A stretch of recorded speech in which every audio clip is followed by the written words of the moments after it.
નમસ્કાર મિત્રો, ITI e learning પ્રોગ્રામમાં હું આકાશ ઠક્કર આજે આપનું હાર્દિક સ્વાગત કરું છું.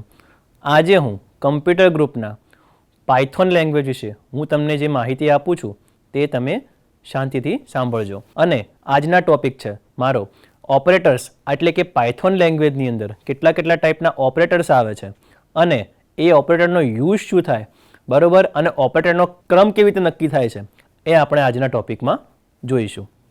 જુઓ મિત્રો, આપણે આજે ઓપરેટર વિશે જોઈશું કે આપણે પાયથોનની અંદર કેટલા ટાઈપના ઓપરેટર આવશે અને દરેક ઓપરેટરનો યુઝ શું થાય અને ઓપરેટર કેવી રીતે પરફોર્મ કરે છે, એનું આઉટપુટ શું હોય છે, એની સિન્ટેક્સ શું હોય છે. ચલો આપણે એ બધા વિશે આજે અભ્યાસ કરીશું. સૌપ્રથમ આપણું પહેલું ઓપરેટર છે એરિથમેટિક ઓપરેટર. એટલે કે નામમાં જ આપણે મિનિંગ છે કે ભાઈ એરિથમેટિક એટલે જે મેથેમેટિકલ અથવા ગાણિતિક જે પણ આપણા ઓપરેટર, દાખલા તરીકે આપણે પ્લસ, માઇનસ, પછી મલ્ટિપ્લિકેશન, ડિવિઝન, મોડ્યુલો અથવા તો એક્સપોટેન્શિયલ, આ બધા ઓપરેટર વિશે આપણે આજે જોઈશું. જુઓ મિત્રો, સરવાળો, બાદબાકી, ગુણાકાર એ બધા વિશે તમે વાકેફ તો હશો જ, પણ આપણા માટે એક નવું ઓપરેટર આવે છે કે મોડ્યુલો. મોડ્યુલો એટલે શું અને એક્સપોટેન્શિયલ એટલે શું એ પણ આપણે અહીંયા જોઈશું. જુઓ મિત્રો, સૌ પ્રથમ મેં બે વેલ્યુ લીધી છે, એક x બરાબર 55 અને y બરાબર 11, બરોબર. તો આપણે એની સિન્ટેક્સ શું છે જુઓ. સૌ પ્રથમ મેં એક addition of x and y, આપણે કોઈ પણનો સરવાળો કરવો હોય તો શું કરવાનું, x વત્તા y, એટલે કે વત્તા એટલે આ જે આપણને બે વેલ્યુ આપી છે એનો શું થશે, સરવાળો થશે. પછી આપણે બાદ બાકી કરવી હોય તો x ઓછા y, એટલે કે આ બંને જે વેલ્યુ આપી છે એની બાદ બાકી થશે. હવે x સ્ટાર y, સ્ટાર એ શું છે, એ મલ્ટિપ્લિકેશનનો સિમ્બોલ છે. જો આપણે સ્ટાર કરીએ ને તો આ કઈ રીતે કાઉન્ટ કરે, એ આપણને મલ્ટિપ્લિકેશન છે એવું આપણને બતાવે છે. પછી આ જે સ્લેશ છે એ ડિવાઈડ આપણને બતાવે છે. ડિવાઈડ એટલે ભાગાકાર, જે આપણે આગળ શીખી ગયા છીએ ગણિતની અંદર. આપણા માટે એક નવું ઓપરેટર છે અને આનો આઉટપુટ શું મળશે ભાગાકારનું, એ આપણને જે ઉપર ભાગફળ છે એ આપણનું આઉટપુટ હશે. અને આપણે નેક્સ્ટ આપણે મોડ્યુલસ. આ મોડ્યુલસ શું છે, એ મોડ્યુલસ આપણને ભાગાકાર કરતા કેટલી શેષ વધે છે તે આપણને રિટર્ન કરે છે. જો આપણે પ્રોગ્રામ રન કરશું એટલે આપણે જોઈશું. અને exponential of x and Y, X and Y exponential છે શું, એટલે કે ઘાત સ્વરૂપ. ઘાત એટલે એક્સ ની કેટલી ઘાત એ વાય ની અંદર આપવાનું. આપણે થોડી ઘાત ઓછી કરી દઈએ જેથી વધારે વેલ્યુ 5 કરી દઈએ અને અહીંયા 3 કરી દઈએ. ચલો આ પ્રોગ્રામને આપણે સેવ કરીએ. જો આપણે રન કરીએ આપણે જોઈશું આનું આઉટપુટ. તો જુઓ, addition of x and y, આપણે એડિશન કર્યું એટલે કે બંનેનો વત્તાકાર કર્યો, એટલે કે બંનેનો પ્લસ કર્યો. શું રિઝલ્ટ મળ્યું આપણને, 8. પછી બંનેની બાદ બાકી શું રિઝલ્ટ મળ્યું આપણને, 2. મલ્ટિપ્લિકેશન તમને ખબર જ છે, વન ટાઈપ ઓફ ગુણાકાર, 5 તરી 15. હવે જુઓ ડિવિઝન, આપણે આ બંનેને ડિવાઈડ કર્યા તો આપણને વેલ્યુ કેટલી મળી, 1.66666667, બરોબર, જે આપણું એક ભાગફળ છે. Modulus of x and y, modulus એટલે શું થાય, અહીંયા આપણને શેષ કેટલી મળી એ આપણને અહીંયા દર્શાવે છે. મોડ્યુલસ શું દર્શાવે, એ આપણને કેટલી શેષ મળી તે આપણને દર્શાવે છે. અને એક્સપોટેન્શિયલ શું દર્શાવે કે x ની કેટલી ઘાત છે. x ની આપણે ઘાત માટે કઈ સિન્ટેક્સ યુઝ કરશું, ડબલ સ્ટાર વાળી. x ડબલ સ્ટાર y, એટલે કે x ની અંદર તમારે કઈ વેલ્યુની ઘાત કરવી છે તે x માં નાખવાની અને કેટલી ઘાત કરવી છે તે આપણે y નામના વેરિયેબલમાં સ્ટોર કરીશું. જો આપણે ફરીથી એકવાર રન કરીએ તો જોશો તમે કે x ની 5 ની 3 ઘાત એવું આપણે આનો મિનિંગ થયો એક્સપોટેન્શિયલનો. એટલે 5 ની 3 ઘાત એટલે 5 ગુણ્યા 5 ગુણ્યા 5, એટલે કે 5 25 5 125, જેથી આપણને એનું આઉટપુટ કેટલું મળ્યું, 125. ચલો હવે આપણે બીજા એક ઓપરેટર વિશે જોઈશું. બીજું છે એસાઇનમેન્ટ ઓપરેટર. એસાઇનમેન્ટ ઓપરેટર એટલે જુઓ, એસાઇનમેન્ટ ઓપરેટરને આપણે શોર્ટ હેન્ડ ઓપરેટર પણ કહીએ છીએ. એ જ કોન્સેપ્ટ છે જે આપણે એરેથમેટિકમાં ભણ્યા, એ જ કોન્સેપ્ટ છે. શોર્ટ હેન્ડ એટલે આપણને ટૂંકમાં કેવી રીતે લખી શકીએ એટલે આપણે કહીએ છીએ અને શોર્ટ હેન્ડ. જુઓ, મેં અહીંયા એક દાખલા તરીકે એક વેલ્યુ લીધી છે, a પ્લસ ઇઝ ઇક્વલ 3. તો આપણે આ શોર્ટ હેન્ડ ઓપરેટર, તો આનો મિનિંગ શું થાય, આ જે a ની વેલ્યુ છે એમાં પ્લસ કેટલા કરશે, a plus 3 is equal a. તો આ એનો એક પરફેક્ટ મિનિંગ છે. તે જુઓ એકવાર ફરીથી આપણે જોઈએ કે a પ્લસ 3 ઇઝ ઇક્વલ 3 એટલે શું કે a ની અંદર a ની જેટલી વેલ્યુ છે એમાં 3 એ શું કરશે, એડ કરશે. સેમ એ જ રીતે બાદબાકીની અંદર b માઇનસ ઇઝ ઇક્વલ 3 એટલે કે એનો મિનિંગ શું થાય b is equal two b ઓછા 3. આપણે c સ્ટાર ઇઝ ઇક્વલ 3 એટલે કે એનો મિનિંગ શું થાય કે c is equal c multiply 3 અને d બરાબર અહીંયા 5 છે બરોબર. તો પછી આપણે અહીંયા અને પેલું ભાગાકારનું શોર્ટ હેન્ડ ઓપરેટર કેવી રીતે લખી શકીએ આપણે d ડિવાઇડ ઇઝ ઇક્વલ 3 એટલે કે આનો મિનિંગ શું થાય d is equal to d divide by 3 બરોબર. e મોડ્યુલો ઇઝ ઇક્વલ 3 એટલે કે e ઇઝ ઇક્વલ e મોડ્યુલો 3. જો આપણે રન કરીએ તો વધારે થોડો આઈડિયા આવશે.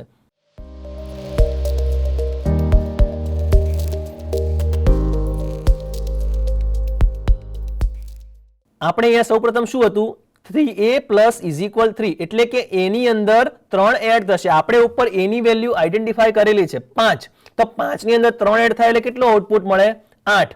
અહીં બી સેમ રીતે એવું જ છે b ની અંદર પણ એવું જ છે b ઇઝ ઇક્વલ 5 છે તો 5 માંથી 3 જાય તો કેટલા વધે 2. સેમ વસ્તુ નીચે છે સ્ટાર ની અંદર એટલે કે મલ્ટીપ્લિકેશનમાં કે c ની અંદર 5 વેલ્યુ છે બધાની વેલ્યુ સમાન એટલા માટે તેથી તમને ખબર પડે કે એક વેલ્યુની અંદર કેટલા દરેક વસ્તુ પરફોર્મ અલગ અલગ રીતે થાય છે. જુઓ પછી d બરાબર 5 લીધો તો 5 ડિવાઇડ બાય 3 તો આપણને એ પ્રમાણે એ રિઝલ્ટ મળ્યું. અને મોડ્યુલોની અંદર e મોડ્યુલો e એટલે કે 5 મોડ્યુલો 3 એટલે આપણને જે પણ શેષ વધી એ આપણને શેષ એને રિટર્ન કરી. આગળના એરેથમેટિક ઓપરેટર જેવું જ છે પણ આને શોર્ટ હેન્ડ ઓપરેટર કેમ કહેવામાં આવે છે કેમ કે આને શોર્ટ રીતે આપણે લખી શકીએ છીએ એટલા માટે. જુઓ હવે આપણે જોઈશું કમ્પેરિઝન ઓપરેટર. કમ્પેરિઝન એટલે એકબીજાનું કમ્પેર કરવું બરોબર. જુઓ આમાં બધાના હું ટાઈપ કહી દઉં છું.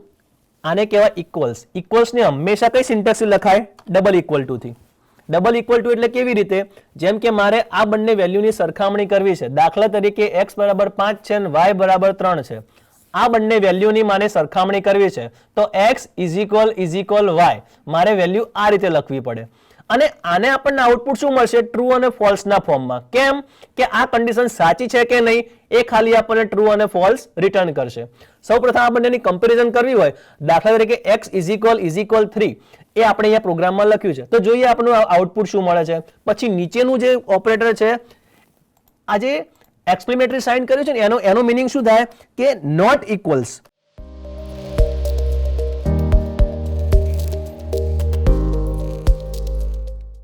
નોટ ઇક્વલ્સ એનો મિનિંગ શું થાય એક્સક્લેમેટરી સાઇન અને ઇઝ ઇક્વલ ટુ સાઇન એટલે કે નોટ ઇક્વલ્સ.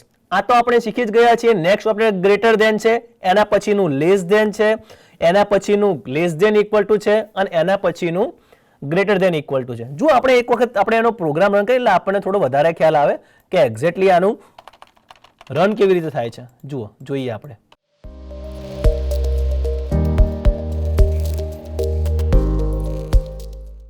પહેલા તો આપણે જોઈએ કે x ઇઝ ઇક્વલ y એટલે કે x બરાબર 5 છે અને y બરાબર 3 છે તો એ 5 બરાબર 3 છે નથી તો આપણને શું રિટર્ન કરશે ફોલ્સ રિટર્ન કરશે. હવે આપણે જોઈએ 5 ઇઝ નોટ ઇક્વલ ટુ 3. હા એ તો સાચી જ વાત છે ને કે 5 એ 3 નથી તો આપણને કઈ કન્ડિશન રિટર્ન કરશે ટ્રુ રિટર્ન કરશે.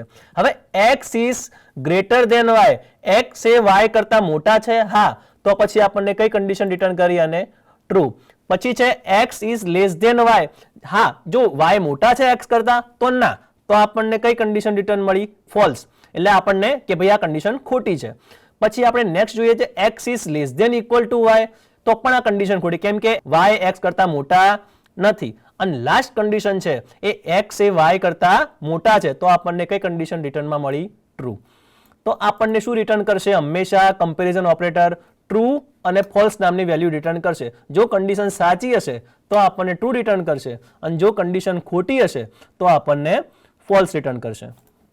બરાબર આ છે કમ્પેરિઝન ઓપરેટર. હવે જોઈએ આપણે લોજિકલ ઓપરેટર. લોજિકલ ઓપરેટર એટલે કેવા જુઓ આપણે અહીંયા પાયથોનની અંદર 3 લોજિકલ ઓપરેટરનો યુઝ થાય છે. એક એન્ડ એક ઓર અને ત્રીજું છે નોટ. ચલો એન્ડ ઓપરેટરનો મતલબ શું થાય કે returns the true if both statements are true એટલે કે એ ત્યારે જ ટ્રુ રિટર્ન કરશે કે જ્યારે પણ બંને સ્ટેટમેન્ટ સાચા હશે. એટલે દાખલા તરીકે મેં અહીંયા લીધું છે કે ભાઈ x બરાબર 5 વેલ્યુ લીધી છે અને એન્ડના રિઝલ્ટની અંદર એ એક્સ એ 3 કરતા મોટા બતાવ્યા છે અને એન્ડ નો મતલબ શું થાય અને ઓર નો મતલબ શું થાય કાં તો આ નહીં તો આ, એવી રીતે, બરોબર. નોટ એટલે એનું નેગેટિવિટી બતાવે, જે સાચું છે ને એ ખોટું છે એ બતાવે. જો આપણે એક વખત જોઈશું એટલે આપણને વધારે ખ્યાલ આવશે. સૌપ્રથમ જુઓ, ઓર નો મતલબ શું થાય? Return true if one of the statement it's true. બંનેમાંથી એક સ્ટેટમેન્ટ સાચું હશે તો આપણને ટ્રુ કરશે, બરોબર. એવું નહીં કે એક સ્ટેટમેન્ટ સાચું હોય ને એક સ્ટેટમેન્ટ ખોટું હોય તો ફોલ્સ રિટર્ન કરે, એવું ના થાય. તો આપણને બંનેમાંથી કોઈ પણ એક સાચા હશે તો આપણને ટ્રુ રિટર્ન કરશે. એ કઈ કન્ડિશન? ઓરની કન્ડિશન. હવે નોટની કન્ડિશન કઈ છે? Reverse the result. જે આપણું સાચું રિઝલ્ટ છે એને શું કરશે? નેગેટિવ કરશે. જો આપણે રન કરીએ એટલે વધારે થોડો આઈડિયા આવશે. જુઓ, અહીંયા મેં x બરાબર 5 લીધા છે અને અહીંયા મેં n નું રિઝલ્ટ તમને બતાવ્યું છે. x is greater than 3 and x is less than 10. તો હા, સાચી વાત છે કે ભાઈ x એ 3 કરતા મોટા છે અને 10 કરતા નાના છે. તો આપણને કઈ કન્ડિશન રિટર્ન થઈ? ટ્રુ, બરોબર. હવે ઓરમાં આપણે જોઈએ કે ઓરની અંદર જુઓ, બંનેમાંથી કોઈ પણ એક સાચું હશે તો આપણને સીધું ટ્રુ રિટર્ન કરી દેશે. જેમ કે દેખો, x ઇઝ ગ્રેટર ધેન 3 એટલે કે x એ 3 કરતા મોટા છે, તો હા એ વસ્તુ સાચી છે. અને x એ 10 કરતા નાના છે, એ પણ વસ્તુ સાચી છે. તો આપણને કઈ કન્ડિશન રિટર્ન મળી? ટ્રુ, બરોબર. જુઓ, પછી લાસ્ટમાં જુઓ કે નોટ છે. તો નોટમાં આપણને આ ખરેખર રિઝલ્ટ છે સાચું, પણ આપણે આગળ નોટ મૂકીએ એનો મતલબ શું થાય? કે આ રિઝલ્ટ શેમાં ફેરવાઈ જાય? નેગેટિવ વેલ્યુમાં. શેમાં ફેરવાઈ જાય? નેગેટિવ વેલ્યુમાં, બરોબર. જે આપણે અહીંયા આઉટપુટમાં જોઈ શકીએ છીએ કે આપણું રિઝલ્ટ જે પહેલું સાચું હતું એટલા માટે મેં કન્ડિશન ચેન્જ નથી કરી, એના એ જ રાખી છે કે જે આપણું રિઝલ્ટ ટ્રુ હતું એ શું થઈ ગયું? ફોલ્સ થઈ ગયું. એટલે કન્ડિશન કેવી થઈ ગઈ? રિવર્સ થઈ ગઈ, એટલે કે ઉલટી થઈ ગઈ. જે ટ્રુ હતું એ શું થઈ ગયું? ફોલ્સ થઈ ગયું. હવે આપણે નેક્સ્ટ એક નવા ટાઈપનું ઓપરેટર આવે છે, આઈડેન્ટિટી ઓપરેટર, જે પાયથોનની અંદર નવું છે. આઈડેન્ટિટી ઓપરેટરનો એ કયા કયા છે? બે ટાઈપના ઓપરેટર છે, એક ઇઝ અને ઇઝ નોટ. ઇઝ એટલે શું? જો આખો ઓબ્જેક્ટ એઝ અ વેરિયેબલ હોય. જો હું તમને આઉટપુટ આપીશ તેમાં વધારે તમને ખ્યાલ આવશે. જુઓ, મેં અહીંયા એક્સ ની અંદર બે ફ્રૂટના નામ લખેલા છે, એપલ અને બનાના, અને વાય ની અંદર મેં સેમ ટુ સેમ જ નામ લીધા, તમને સમજણ પડે એ રીતે, એપલ અને બનાના. અને મેં ઝેડ એક વેરિયેબલ જેમાં આખો એક્સ ને સ્ટોર કર્યો છે. તો જોજો મિત્રો, એક્સ ઇઝ ઝેડ, મેં એક કન્ડિશન લખી છે ઇઝ વાળું, x is Z, x is why અને x is double equal y. આપણે લાસ્ટમાં સમજાવીએ, જોઈએ. આપણે આ બંનેનું પહેલા આઉટપુટ જોઈએ કે x ઇઝ z. જો z ની અંદર મેં આખો શું કર્યો છે? આખો એનો ઓબ્જેક્ટ સ્ટોર કર્યો છે. અને x ઇઝ y, x ને y બંને શું કર્યા છે? જો x ની અંદર બંને વેલ્યુ સરખી છે કે નહીં એ આપણે ચેક કરશું. જુઓ, આપણે આઉટપુટ દ્વારા વધારે ખ્યાલ આવશે. આપણને ટ્રુ બતાવી, નીચેમાં ફોલ્સ બતાવ્યું. કેમ એવું થયું? જો જુઓ, x ઇઝ z, કેમ કે z ની અંદર x ની વેલ્યુ આખી આપણે સ્ટોર કરેલી છે. એટલે કે ઇઝ ઓપરેટરનો મતલબ એવું થાય કે return true if both variable are the same object. એટલે કે જો સેમ ઓબ્જેક્ટના બંને વેરિયેબલો હોય તો જ ટ્રુ આપશે, નહીં તો એ ટ્રુ આપશે નહીં. કેમ બીજામાં આપણને ફોલ્સ આપ્યું? કેમ વેલ્યુ તો સરખી હતી પણ ઓબ્જેક્ટ નતા બંને સરખા. આપણે અહીંયા મેઇન કન્ડિશન શું છે? ઓબ્જેક્ટની છે. અને અહીંયા વાત શું થઈ? આપણે નીચે x ઇઝ y ની અંદર કે બંને વેલ્યુની વાત થઈ. એટલે કે વેલ્યુ ભલે સરખી રહી પણ ઓબ્જેક્ટ સરખા નથી, તો આપણને વેલ્યુ કઈ રિટર્ન કરી? ફોલ્સ, બરોબર. આ બંનેનો ડિફરન્સ જ છે. જુઓ, આપણને મેઇન હવે x ડબલ ઇક્વલ y નું, જુઓ હવે પાછી શું આપી? x ડબલ ઇક્વલ y, એ બંને ટ્રુ આપી. કેમ એવું થયું? કેમ કે ડબલ ઇક્વલ જે છે ને, આ ડબલ ઇક્વલ જે ઓપરેટર છે ને એ શું નક્કી કરે? એની વેલ્યુ નક્કી કરે. અને જે આઈડેન્ટિટી ઓપરેટર છે ને એ શું નક્કી કરે? એનો મેઇન ઓબ્જેક્ટ એની અંદર સ્ટોર છે કે નહીં એ નક્કી કરશે, બરોબર. આ એક ખાસ વસ્તુ સમજવા જેવી છે. અને ઇઝ નોટ શું કરશે? આનું રિવર્સ રિઝલ્ટ. જેમ આપણે આગળ જોઈએ, જ્યાં ટ્રુ છે એ શું થઈ જશે? ફોલ્સ થઈ જશે, બરોબર. જો આપણે જોઈએ,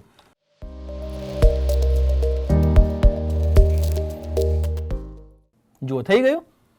એ શું કરશે? રિવર્સ રિઝલ્ટ થઈ ગયું. આપણે પહેલું રિઝલ્ટ જુઓ, ઇઝ નોટ કર્યું તો આપણે ટ્રુ જે પહેલા હતું એનું શું થઈ ગયું? ફોલ્સ થઈ ગયું. જો આપણે એક જોઈએ મેમ્બરશિપ ઓપરેટર. ચલો, મેમ્બરશિપ ઓપરેટર એટલે શું? તો જુઓ, મેમ્બરશિપ ઓપરેટર એટલે એવું ઓપરેટર કે આપણે કોઈ વેલ્યુ આપી હોય અને એ વેલ્યુ એ ઓબ્જેક્ટમાં છે કે નહીં એ નક્કી કરશે. દાખલા તરીકે મેં એક્સ ની અંદર બે વેલ્યુ નાખેલી છે, એપલ અને બનાના, અને મેં પ્રિન્ટ કરાવ્યું છે બનાના ઇન એક્સ, એ એક્સમાં છે કે નહીં એ નક્કી કરશે. તો જુઓ બનાના એક્સમાં છે તો આપણે રન કરીને એકવાર જોઈએ. તો જુઓ શું રિટર્ન કરશે? ટ્રુ, કે હા છે. દાખલા તરીકે હું આની અંદર જે નહીં હોય ને એ વસ્તુ હું લખીશ ને તો ફોલ્સ રિટર્ન. દેખો દાખલા તરીકે હું અહીંયા લખું પાઇનેપલ, હું સેવ કરું અને રન કરું તો દેખો એ ફોલ્સ આપશે. કેમ? કે આ વેલ્યુ છે એ આ એક્સ નામના ઓબ્જેક્ટમાં નથી. બરોબર. તો મેમ્બરશિપ ઓપરેટર દર્શાવાય કઈ રીતે? ઇન અને નોટ ઇન વચ્ચે. નોટ ઇન એટલે રિવર્સ રિઝલ્ટ થઈ જાય, ઇન એટલે આપણે કે એની અંદર છે કે નહીં તે વસ્તુ ચેક કરે છે, પણ આપણને ટ્રુ અને ફોલ્સના ફોર્મમાં જ આપણને જવાબ મળશે. હવે આપણે ઓપરેટરમાં લાસ્ટમાં એક ટોપિક છે કે ભાઈ ઓપરેટરનો પ્રેસિડન્સ ક્રમ કેવી રીતે નક્કી થાય. જુઓ ખાસ જુઓ આ વસ્તુ ખરેખર સમજવા જેવી છે. જુઓ મેં અહીંયા એની અંદર 20 વેલ્યુ સ્ટોર કરી છે, બીની અંદર 10 કરી છે, સીની અંદર 5 કરી છે અને ડીની અંદર 10 કરી છે અને ઈની અંદર મેં 0 સ્ટોર કર્યા છે. અને મેં અહીંયા એક સમીકરણ લીધું છે. આપણે સમીકરણ વિશે જાણી ગયા હતા, આપણે ધોરણ 9-10 માં આવતું હતું. બરોબર. મેં આ સમીકરણ છે તો આ સમીકરણનું કેવી રીતે ઉકેલ આવશે? તો સૌ પ્રથમ શું કરશે કે a પ્લસ બી થશે, c ડિવાઈડ બાય ડી થશે. ના, પહેલા અગ્રતા ક્રમ હંમેશા કોનો આવે? કૌંસનો આવે. પછી કોનો આવે? મલ્ટિપ્લિકેશનનો આવે. અને લાસ્ટમાં કોનો આવશે?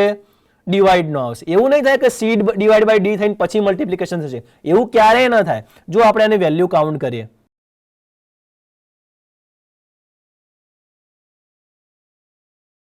આ 15 વેલ્યુ કઈ રીતે આવી? જેમ કે a plus B, a plus B એટલે 20 અને 10, એનો સરવાળો કેટલો થયો?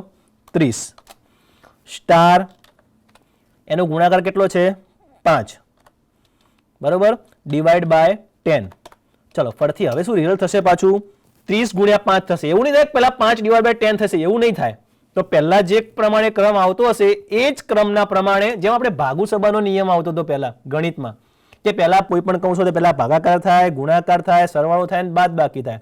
સેમ એ રીતે આપણે અહીંયા કમ્પ્યુટર લેંગ્વેજમાં આપણો જે પ્રેસિડન્સ ક્રમ છે એ આ રીતે હોય છે. સૌપ્રથમ પહેલા કૌંસની વેલ્યુ છૂટી થાય, કૌંસ પછી કોઈ મલ્ટિપ્લિકેશન હોય તો એ થાય અને લાસ્ટમાં શું થાય? ડિવાઈડ હોય તો ડિવાઈડ થાય. જુઓ હવે આનું રિઝલ્ટ શું મળશે? 30 ગુણ્યા 5 એટલે કે 150 ડિવાઈડ બાય 10. જો આપણે 150 ડિવાઈડ બાય 10 કરશું તો આપણને રિઝલ્ટ શું મળશે? 15. જુઓ આપણને રિઝલ્ટ 15 મળશે. આજે આપણે પાયથોનની અંદર કયા કયા ઓપરેટર છે અને દરેક ઓપરેટરનો યુઝ શું થાય તે આપણે શીખ્યા. તે બદલ આપનો ખૂબ ખૂબ આભાર.